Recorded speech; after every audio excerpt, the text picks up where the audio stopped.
100 years, humans thought they were alone in the Koprulu sector. They were wrong.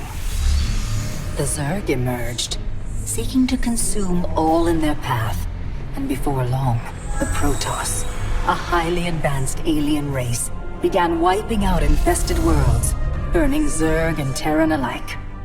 A three-way war, unlike anything humanity had ever faced, erupted almost overnight. All the while, a human civil war raged.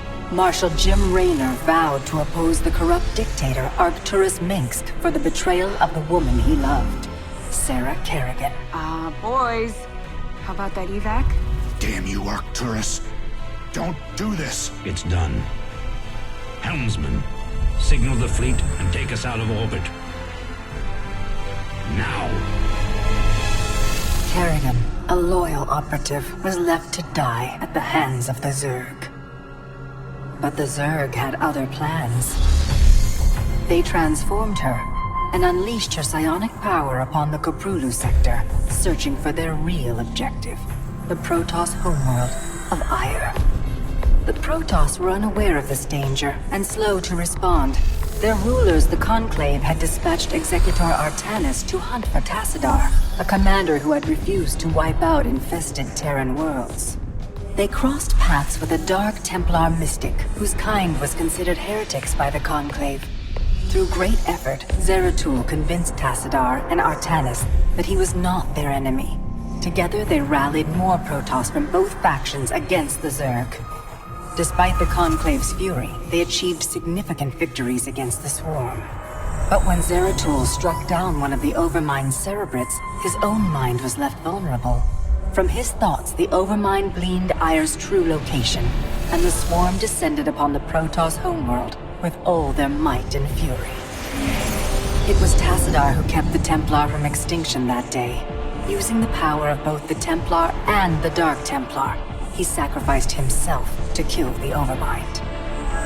Ire was lost, but Artanis led the survivors to the Dark Templar's homeworld of Shakuras. Old prejudices were set aside. The Templar were now in the Dark Templar's debt. Without the Overmind, the Swarm fractured. Kerrigan sought control of all the Zerg, even enlisting the aid of old friends and enemies like Raynor, Mengsk, and Zeratul. Once her rule was uncontested, the Queen of Blades betrayed them all. Billions of humans and Protoss were killed. The Zerg stood unchallenged, but to the relief of all, the war seemed to end there. Zeratul suspected the Zerg had fallen under the control of dark forces.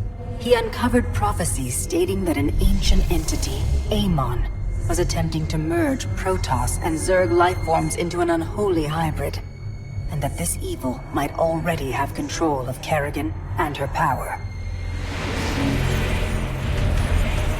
It was during this time that Executor Artanis, hailed as a hero, was made leader of both the Templar and the Dark Templar.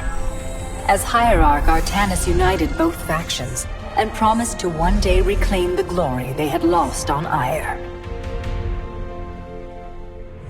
But such unity is only a dream for Jim Raynor.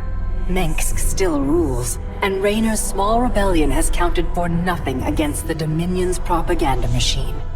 Perhaps it is time for a new strategy.